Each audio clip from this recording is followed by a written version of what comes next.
Hello guys! Andito na tayo sa farm ni Sir Jerry at kukunin na natin yung ating reserve na mga seedling ng Taibao Jujube.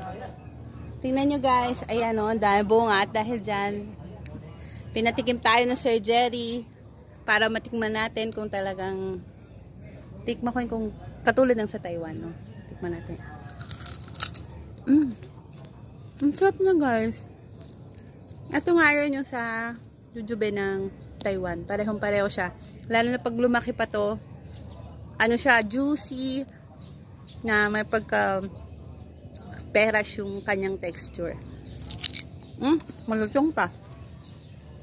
Ito pag na fully ripe to, napakatamis nito. Tsaka yung juice niya talagang sabaw. Wow, ang sarap guys. Ayan, namang update natin. Nandito tayo sa Lubao, Pampanga kay Sir Jerry. Sarap. And guys, sa may mga magtatanong, nakapag-tie up na po tayo ng Taibao Jujube ng mga seedling kay Sir Jerry. Kaya kung gusto nyo pong umorder, meron po tayo sa RJ's Farm. I-showcase po natin sa mga gustong umorder naman po. Mag-message lang po kayo sa page namin. Yan naman guys, ang update ngayon sa RJ Farm.